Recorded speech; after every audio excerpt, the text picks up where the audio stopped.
This story is crazy, guys. Now, as a Floridian native, though I've been away from my homeland for quite some time, I'm in Seattle currently, I have a very strong connection to this news. When I saw the headline, I knew I had to cover it. Florida sprints ahead with Alligator Alcatraz Immigration Detention Center project. I'm not joking. They're planning to build an immigration detention center in the Florida Everglades, and they're planning to call it Alligator Alcatraz. The Department of Homeland Security signed plans to house up to 5,000 people in Florida who are either arrested by state officers or detained by federal immigration authorities.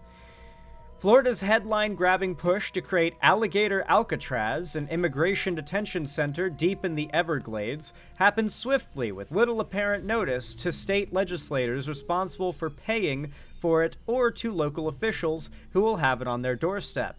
It also may prove to be one of Governor Ron DeSantis' most aggressive moves during his 6+ years in office. Citing the governor's emergency powers, the state's emergency management director told Miami-Dade County that it was taking control of an Everglades airstrip now owned by a Miami-Dade County and located mainly in Collier County in order to begin building the multi-million-dollar facility. That's right, DeSantis just wants to lock up more immigrants. Now, keep in mind, they'll say illegal immigrants, and they do mean that, but your definition of illegal immigrant and their definition of illegal immigrant are probably quite different if you're like a, middle-of-the-line voter in America. A big part of Trump's administration and the Republican strategy has been to remove the legal status of non-illegal immigrants and to make them into illegal immigrants so they become valid targets. So, I don't know, it just seems like immigrants are the main problem, and that's who they want locked up. If you listen to more radical conservatives, they say that part out loud. DeSantis declared an emergency on immigration during Joe Biden's presidency and has since extended it.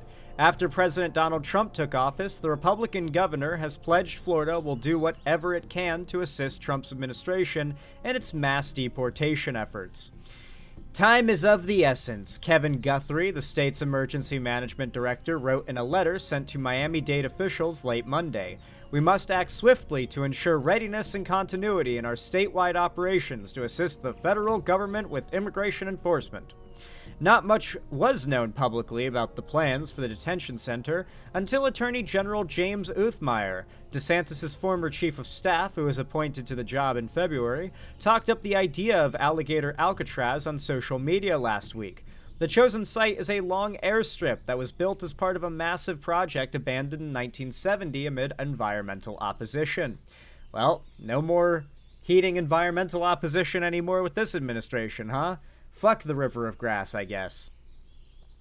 By Monday, the Department of Homeland Security said it had signed on a plan to house up to 5,000 people in Florida who are either arrested by state law enforcement or brought to detention centers by federal immigration authorities.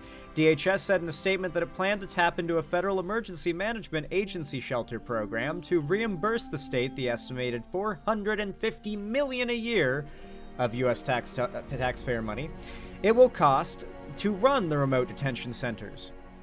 Under President Trump's leadership, we're working at turbo speed on cost-effective and innovative ways to deliver on the American people's mandate for mass deportations of criminal, illegal aliens, DHS Secretary Kristi Noem said in a statement. We will expand facilities and bed spaces in just days, thanks to our partnership with Florida. That is how Kristi Noem sounds. I've never heard her speak, but I bet you that's exactly how she sounds. The project fits into DeSantis' larger efforts to curtail illegal immigration in the nation's third most populous state. He had previously signed into law legislation that required hospitals that receive Medicaid funds to ask about patients' immigration status and got the state to ban sanctuary cities. In 2022, DeSantis, with the help of Uthmeier, arranged to transport migrants from Texas to Martha's Vineyard to draw attention to immigration concerns. That's really how we're wording it, to draw attention to immigration concerns? It was a very cruel stunt And the Democrats' response to it, their like the epic own, was they gave said immigrants free food and water and blankets, and like let many of them like stay in their houses until they could get rides home. Like America literally saw that like Martha's Vineyard stunt that DeSantis did and was like, oh, you really own those Democrats.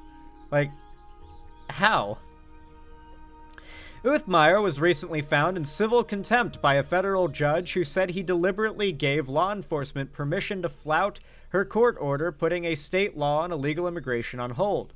Florida on Monday launched the project and plans to stand up the detention center in a matter of days, including bringing in old FEMA trailers for workers and using tents for those brought to the center.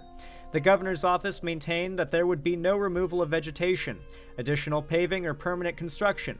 Guthrie in his letter said Florida would still offer to buy the property from Miami-Dade, but they would use the site during the duration of the state of emergency. Remember, Trump has basically, he's invoked the Alien Enemies Act, basically claiming that because supposedly immigrants are invaders invading our country, that he has the full right to engage in unilateral decision-making outside of the approval of Congress, even in the bounds of, like, acts that would be considered war.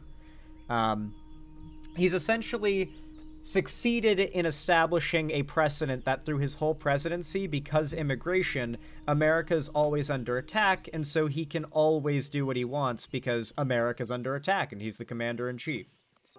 Oh, I didn't know that, Dr. Bardock. This is Florida-specific? It's not even a Trump-specific federal thing? That's wild. I didn't know we had two of those going on. The move to create the facility and have the state pay for the costs up front was apparently not shared with legislators who just wrapped up work on a new state budget a week ago. A spokesperson for Senate President Ben Alberton said the Senate had no details on the project. Collier County officials said Tuesday they were caught off guard by the state taking over the training airport in their county, but they said they have no say in the issue. During a meeting, county commissioners wondered whether the facility would be evacuated during tropical storms and where the evacuees would go. Commissioner Chair Bert Saunders said the public needs to know the county had nothing to do with the decision. This county has no authority, has no jurisdiction, has no say in what goes on at that airport, Saunders said. This is an issue coming out of Tallahassee. We were not consulted in any way in terms of whether it's a good place for this type of facility. It was not our issue. It cuts off there. I don't know where they're going with that. Dan Summers, Collier County's Emergency Services Director, told the commission the county is cooperating with the state. He added the county would encourage the state to airlift medical emergency patients as needed to Miami-Dade County, where there are more air assets. If you've been out there, then you know it's a long way from nowhere, Summers said. The Dade Collier Training and Transportation Airport and its 10,500-foot runway were built as part of the Everglades Jetport before the project was shut down in 1970 because, well, it's the Everglades and there were environmental concerns. Most of the nearly 25,000-acre facility appears to be in Collier County, although it is owned by Miami-Dade County. The state offered the county $20 million for the property Saturday, then took it over. Monday, after Miami-Dade County Mayor Daniela Levine Cava raised concerns about the price, public safety, and potentially devastating environmental impacts. The governor's office released a plan Monday that suggests water will be brought onto the site and that trash and sewage will be tucked away, but details were lacking. Over his 2 terms, DeSantis has used his executive power in a more expansive fashion than previous Democratic and Republican governors. Previous Florida governors have used emergency powers in novel ways, such as ordering polling places to remain open, for example, but DeSantis has now pushed the authority further by commandeering property owned by another local government. Friends of the Everglades Executive Director Eve Samples said her group is considering all options when asked if the state's actions under a 2023 executive order dealing with immigration are legal. Samples called the waste plan a back-of-the-envelope proposal and said she doesn't believe the prison is temporary until a date is set for closing it. So they don't plan to close this down unless they announce a date, which they haven't. She said the detention facility is proceeding at a staggering pace, quote unquote. She said more than 4,000 people have responded to her group's alert asking the governor to kill the project, saying it threatens his Everglades legacy. There is no way you can claim to be an Everglades advocate and let this proposal for a prison in the Everglades move forward, Samples said. The two are mutually exclusive. Imagine believing Ron DeSantis when he said he cares about the Everglades. That is crazy, bro. Levine Cava said Tuesday the county still has concerns about the scope of the project. While saying she understands the broad authority agencies have under the governor's executive order, she added that the rapid pace of this effort has provided little opportunity for due diligence given the potential significant impacts to our community.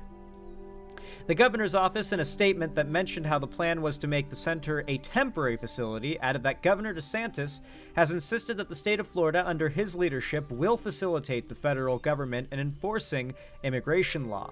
Florida will continue to lead on immigration enforcement. Other questions were raised as well. Talbert Cypress, chair of the Muscogee Tribe? Muscogee, I think is how it's pronounced. Muscogee Tribe posted a message on social media saying his tribe was opposed to the use of our ancestral lands for a detention center and urged the state to locate it somewhere else, quote-unquote, rather than Muscogee homelands being an uninhabited wasteland for alligators and pythons, as some have suggested. The Big Cypress is the Big Cypress is the tribe's traditional homelands, he wrote. The landscape has protected the Muscogee and Seminole people for generations. State Senator Jason Pizzo, an independent gubernatorial candidate who challenged the legality of the state's transport of migrants from Texas to Martha's Vineyard in 2022, pointed out the state has had problems with its prison system in recent years and was forced to use the National Guard to help staff them. Quote, we have 67 dilapidated and inefficient correctional facilities that we have trouble staffing already. Sounds brilliant, Pizzo, a former Democrat, said in a text message. Representative Maxwell Frost, a Central Florida Democratic member of Congress, blasted both the Trump administration and the DeSantis administration with moving ahead with the center. He said current detention centers, quote, contain conditions that are nothing short of human rights abuses. Places where people are forced to eat, sleep, shower, and defecate all in the same room. Places where medical attention is virtually non-existent. Anyone who supports this is a disgusting excuse of a human being, let alone public servant, Frost said in a statement. Woo! Fire! What? He is on fire! That is a great statement. Hot damn, finally someone's saying what we're all thinking. Jeremy Redfern, a spokesperson for Uthmeier, responded saying, we're eager to read your story so that we can identify which Florida officials publicly oppose helping the Trump administration advance the president's agenda on illegal immigration. The Attorney General was honored to help bring this solution forward, and we've been encouraged by the many state legislators and local leaders who are beyond excited to support Florida's efforts. And I'm sure they hit a little smug smile at the end, too. And that is the end of the article. Florida continues to degenerate into an absolute festering, stinking, rotting hell state. I cannot believe it. For those of you guys who are not aware, the Everglades is like the most unique biome on the planet. Like, there are very, very, very few places like the Everglades on Earth. A place where you have miles and miles and miles of seasonally affected wetlands that have like a shitload of unique species that don't exist anywhere else in the world, where alligators and crocodiles cohabitate. The only place in the world they do that in the wild, mind you. A place where like the grass itself, all the seagrass everywhere, filters the water and makes it cleaner. A place where we get a lot of our clean water in Florida, a place where the aquifer is being destroyed, a place whose aquifer, mind you, is where all the springs get their water from. We drink spring water in Florida. Like, this is absolutely insane. We're just killing the natural beauty of Florida. My mom always used to tell me when I was growing up, Alex, enjoy all this nature. When you get older, it's not going to be here. Or at least there's going to be a lot less. And she told me the same thing happened when she was a kid, that when she was a little kid, there were frogs everywhere, lizards everywhere, birds everywhere, bugs everywhere. And nowadays, that is to say when I was a little kid, far less so. And in my, experience compared to now, there were so many more animals, bugs, and whatnot everywhere, especially in Florida when I was a kid, compared to when I was an adult. And it was so slow and gradual, I never really noticed it. But yeah, there was a time where I would come home every day with a pocket full of lizards. I'm not even joking. Like, I would catch so many lizards, so many crazy bugs and caterpillars and whatnot. The monarch butterfly is nearly extinct, right? Or is it the swallowtail that's going extinct? It is terrible what has happened to Florida's natural beauty. It's awful. And then on top, the tokay geckos are also threatened as well. You're right, E-Man. Green anoles are threatened as well. You're seeing a lot less of those these days. Invasive species are taking over Florida due to the exotic pet trade. That's been a big problem. Obviously, we know about the Everglades python problem, but the brown anole, the kind of lizard you probably see 99% of the time in Florida, if you've been there, you know what I'm talking about, those little brown lizards. Those are called brown anoles, and they are not native to Florida. They're native to Cuba and South America and Central America, and they were brought here in the but I'm not in Florida, but they were brought to Florida in the pet trade. And the natural indigenous Florida lizard is the green anole. The really rare ones nowadays that are like green and can change colors to a degree, almost like chameleons, those are the native Florida lizards. The brown anoles from the Caribbean have just wiped out their population nearly and taken over their niche. And that problem is rampant across Florida. It is such a tragedy that Florida has become so conservative. The beauty in its nature and environment is not going to last long with the people that have been leading it continuing to lead it. They have been working to destroy Florida's environment since long before I was born, but it really feels like they're turning up the heat and trying to increase the rate of environmental destruction exponentially. Anyway, with all that said, this whole Alligator Alcatraz thing was just too wild for me not to talk about, too Florida for me not to discuss. I had to give my input as a Florida man. So if you guys enjoyed this segment, if you found my commentary or my, information I gave you on this story entertaining, educational, or enjoyable in any way, then please consider leaving a like and a comment on this video/stream whenever it goes up on its own, or if you're watching now. It really does help a lot. It's totally free and it only takes a second. And of course, don't forget to subscribe and ring the bell icon to turn on all notifications so YouTube actually tells you when I go live or upload new videos in the future. And if you want to see more from me on other platforms, be sure to follow my social medias linked down below in the description, especially my fan Discord, which is the main hub of my community and fan base, and I also host gaming events, call-in streams, watch parties, and movie nights there every week on Fridays, so if you really want to be a big part of the community, that's where you want to be. You won't miss a thing. You can also follow my other social medias, but I highly recommend if you enjoy my stuff, you want to support me directly, financially, help me keep the lights on and a roof above my head here at the Xander Hall studio, then please consider donating, subscribing, gifting a sub on my website, xanderhall.com/live, or support me through YouTube, Twitch, Streamlabs, Stream Elements, Patreon, or buy some custom Xander Hall merch through the Streamlabs link down below in the description. Regardless of how you support me, though, thank you all so much for watching, as always, and have a good one.